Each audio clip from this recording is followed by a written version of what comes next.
corrientes religiosas liberales modernas, el judaísmo reformista y el judaísmo conservador, a partir del siglo XIX, ¿está bien? A partir del siglo XIX empiezan las corrientes modernas. Y esto es muy claro. Antes del siglo XIX, ¿había judaísmo ortodoxo? Había judaísmo. Era todo. Había judaísmo. Sí. Había judaísmo. No había corrientes. Esto es muy importante. Y esto lo aclaro todo el tiempo. Todos los judíos que estamos acá hoy en día, no importa lo que piensen, y no sé yo lo que piensan ustedes, somos producto de la modernidad. ¿Sí? ¿Cómo su nombre era? Rafael. Como dijo Rafael, hasta el siglo XIX podemos decir que eran todos judíos. ¿Por qué? Por donde vivían, por el idioma que hablaban, por el barrio en que vivían, por sus dietas de kashrut que seguían, por el rabino que era su líder espiritual. Por eso eran judíos. No hay ni ortodoxos, ni laicos, ni conservadores, ni reformistas, ni reconstruccionistas. Nada, eran judíos. La modernidad, ¿sí? Y la tomo en general, ¿está bien? Siglo XVIII, XIX, algunos dicen antes, pero para a los efectos nuestros, siglo XVIII, XIX, cambia la regla del juego del judaísmo. A partir de ahora los judíos somos libres de elegir cómo queremos ser judíos. Y acá nacen las corrientes liberales del judaísmo. ¿Está bien? En grande. Reformistas, conservadores. Muy bien. ¿Y cómo llaman a sus líderes espirituales? Rabinos. Toman el mismo concepto. Que había tomado la ortodoxia durante la Edad Media, ¿ok? Y llaman a sus líderes rabinos. Muy bien. Entonces, y se va desarrollando. Allá por los años 1960, un señor muy interesante que murió lamentablemente en un accidente en Marruecos en el año 2007, que se llamaba Sherwin Wine. ¿Le suena el nombre? No. Estuvo en Sherwin. México. Estuvo en México. ¿Estuvo aquí Sherwin? Mira, seguro en los años 80, 90. Del movimiento. Eso, te voy a contar, porque él es el creador de nuestro movimiento. Sherwin Wine era, lo voy a hacer bien cuantito, era un rabino de una comunidad reformista en Detroit, ¿ok? Y de repente, por cuestiones sociológicas, históricas, filosóficas y teológicas, deja de creer en Dios. Deja de creer en Dios. Pasa, ¿no? ¿Ok? Algunos dicen vio la luz. ¿Ok? Vio la luz, dejó de creer. Muy bien. Va a su comunidad y les cuenta, miren, por cuestiones X personales, no importa, dejé de creer en Dios. ¿Puedo seguir siendo rabino líder de su comunidad? ¿Le pregunta? ¿Qué le dice la comunidad? No, por supuesto que no. Somos muy liberales, muy reformistas, pero la creencia en Dios es básica de nuestra vivencia. Muchas gracias por sus servicios. Se fue. Se fue con unas 8 familias, cuenta la historia, ¿sí? Y crearon la primer comunidad con un rabino laico. No, ateo. Apa. Con un rabino ateo. ¿Está clara la diferencia entre laico y ateo? Sí. Laico es religioso, ateo es no creer en Dios. ¿Se puede ser laico y creer en Dios? Sí. Se puede, no hay problema. Pues una persona que no viva una vida judía religiosa, pero crea en Dios. Cada uno con su Dios. Acá no me voy a meter en la... Sherwin Wine es el primer rabino ateo y crea una comunidad. ¿Saben qué es una comunidad parece? Perfecto. Conocen mejor que yo, el movimiento o los judíos en Estados Unidos son muy variados y hay lugar para todo. Esta idea pega fuerte, pega bien ahí y se va desarrollando. Viene Sherwin y dice, ok, necesitamos empezar a crear un nuevo liderazgo para liderar las nuevas comunidades. ¿Cómo? Para esa comunidad. Para ese, no, ese ya tenía, pero se abrían otras, ¿verdad? Entonces tenemos que crear un liderazgo. Y crea la primera escuela o instituto de formación, como lo llaman en Estados Unidos, de rabinos humanistas. ¿Ok? Ese es el concepto que se usa en Estados Unidos. Rabinos humanistas. O sea, rabinos no religiosos. ¿Qué hizo en este caso Sherwin? Tomó el concepto cultural, tradicional, histórico del judaísmo y lo trasladó a otra dimensión. Lo llamamos nosotros resignificar. ¿Ok? Lo resignificó. Les voy a contar una cosa muy linda. Obviamente conocen el desarrollo del hebreo moderno, ¿verdad? El desarrollo del hebreo moderno, que es distinto al desarrollo del hebreo del Tanaj, ¿está bien? Tiene básicamente dos grandes personajes. ¿Quiénes son? Eliezer Ben Yehuda por un lado y Haim Nachman Bialik por el otro. ¿Sí? Dos brillantes. Viene el señor Eliezer Ben Yehuda, ¿está bien? Y dice, tenemos que modernizar el hebreo. ¿Cómo lo vamos a modernizar? Tomando, se dice arejaba, ampliándolo. ¿Qué significa? ¿Vamos a qué? ¿Qué hizo Ben Yehuda en grande? ¿Cómo lo modernizó? ¿Un diccionario con qué, Dani? Con nuevas palabras. Con nuevas palabras. Por ejemplo, en la Biblia, ¿existe el tomate? Como dicen acá, jitomate, ¿no? ¿Existe el jitomate? No. No, en Eretz Israel no había jitomate, ¿verdad? No existía la palabra para definir esa cosa roja, linda. ¿Cómo se llama hoy? Aguania. Es una palabra hebrea que tiene 100 años. Y así sucesivamente. Entonces lo que decía era, venía una grande, ampliar el vocabulario. ¿Sí? El vocabulario hebreo, hay que modernizarlo, ampliarlo. En la Biblia, ¿hay una palabra que defina a los carros? No. No. ¿Cómo se llaman? Mejoní, que viene de mejona, de máquina. ¿Está bien? Desde lo que hizo el diccionario de Ben Yehuda, como dijo Daniel, ¿sí? Es ampliar básicamente el idioma hebreo antiguo, ¿sí? Que no se podía utilizar para la vida cotidiana. Viene el señor Bialik y dice, no estoy tan de acuerdo con esta visión, ¿sí? Dice, lo que tenemos que hacer es utilizar palabras antiguas y darle una nueva significación, resignificarlas. O sea, rabino, en este caso, sería una palabra bialikiana o de Ben Yehuda. De Bialik. Porque ¿qué estamos haciendo? Dándole una nueva significación, un nuevo contenido a una palabra antigua. ¿Se entiende? Nos estamos reapropiando del idioma. ¿Qué pasó? Durante muchos años había muchos conceptos que fueron apropiados por la religión judía. No digo ni bien ni mal. Simplemente fueron apropiados por la religión judía. Y entonces lo que estamos haciendo nosotros es reapropiarnos de nuestro judaísmo. Ya no se lo dejamos más. Nosotros hablamos de rabinos, nosotros hablamos de tefilá, de rezos, nosotros hablamos de kedushá, de santidad. ¿Sí? Ya no son conceptos religiosos, son conceptos de la cultura judía.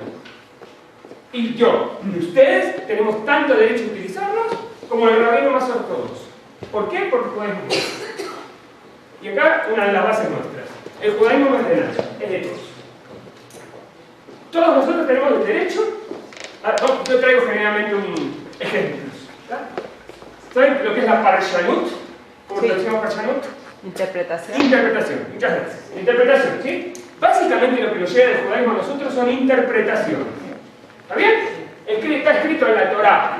Yo traigo ejemplos que a mí me gustan utilizar. Por ejemplo, hay un concepto interesante del judaísmo que se llama kashrut, ¿verdad? ¿De dónde parte la kashrut? ¿Cuál es la base bíblica histórica? Kasher. Sí, Apto para... No, ¿cuál es la base? Ok, ¿cuál es la base? ¿Dónde sale? Yo leo el Tanaj. ¿Qué leo? El Tanaj, la Biblia, ¿qué leo? Es los sacrificios que se hacían en el Beta. Aparte. Las prohibiciones. ¿Dónde sale? Prohibiciones. Y luego se hizo el tratado de Julín donde dice cómo se debe hacer. Claro, pero ¿cuál es el mishpat, el pasuk, el capítulo donde yo digo, ok, acá me da un revés, una Pista. No, Una pista. Donde dice, de estos alimentos no comerás. y uno antes? Muy bien, uno antes. Muchas gracias. No cocinarás el cabrito en la leche de su madre, ¿verdad? Ese es el principio de qué? De la separación entre Carne y leche. carnes y lácteos. ¿Estamos hasta acá? En grande, también no vamos a entrar en detalle porque lo que ustedes dicen es súper correcto. Vale, me dicen, no comerás el cabrito en la leche de su madre. Yo les juro que no como cabrito en la leche de su madre. ¿Cuido callar? Bueno, estadísticamente es imposible prácticamente. Pero eso es lo que dice. ¿Cómo interpretaron los sabios de esa época eso? ¿Cómo? No comer carne. Carne con leche. ¿Pero eso es lo que dice? No. No, son interpretaciones. ¿Está bien? Hay como una línea de interpretaciones que viene en la Mishnah, el Talmud, Alajá, Maturín, Shulchan Aruch, toda una serie de bibliografías, que es la que sigue la ortodoxia. ¿Puede haber otras? Puede haber otras. ¿Ok? ¿Eh? Shivim Parim la Torah, me encantó. 70 caras para la Torah. Exactamente. Y son todas, en teoría, son todas válidas y legítimas. Sí, no hay ningún problema. No hay una verdadera, no hay una única. ¿Sí? Yo no digo que la ortodoxa esté bien o está mal, y la reformista esté bien o está mal. Todas están bien en grande. ¿Por qué? Porque cada una tiene su parshanut. Entonces, viene un rabino conservador hoy en día. ¿Está bien? Muy inteligente, yo conozco. ¿Sí? Como ustedes saben, los argentinos estamos dispersos por todos lados y hay muchos rabinos conservadores reformistas por Latinoamérica. La parshanut es un rabino conservador de hoy en día, por decir algo. ¿Es tan válida como la parshanut de Rabbi Akiva hace 2000 años? En teoría. Sí. Simplemente, ¿cuál es la diferencia? En quién cada uno de nosotros deposita la fuente de autoridad. Va a venir una persona ortodoxa y me va a decir, obviamente que el rabino Juan, de conservador de México, obviamente que lo que no está bien. Yo sigo mi rabino. Por lo que dijo Rabbi Akiva, sí está bien. Exactamente, que se supone que hay una, pero hay una serie de distintas, a lo largo de la historia, hay una serie de distintos tipos de parshanut, de interpretación, que llega hasta hoy en día. Por eso digo, no hay una sola válida y todas son simples. Una pregunta. Dale, tira. Me gusta mucho la idea de judaísmo humanista y la pluralidad. Pero hay una forma de quitar una raya. Y hacerme otro. Límites. O sea, ¿cuál es la diferencia entre un cristiano circuncidado o circunciso y un judío creyente en Jesús? Si todas las interpretaciones son válidas. Excelente. Y por ejemplo, grupos de hoy en día como Neturei-Kat que van en contra de la propia vida del pueblo, ¿no? O sea, ellos se dicen los judíos verdaderos. Justo por eso. Si ellos son los judíos verdaderos y van en contra del propio pueblo, ¿cómo puede ser parte del excelente pregunta. Ahora, y es una pregunta que yo no sé si tiene una respuesta definitiva. Yo te voy a hacer lo que yo creo. Y eso es lo que pasa. No tengo una respuesta definitiva. La verdad es así, está escrito en la Torah. No te voy a decir eso. Yo te voy a decir lo que opino yo y muchos de nosotros. Es así. Judíos mesiánicos es complicado. ¿Está bien? ¿Por qué? Y te voy a contar el caso. Tengo un amigo que está en Argentina, es como totalmente rayado, está locazo. El tipo era jaredí, ultra ortodoxo. Ultra ortodoxo.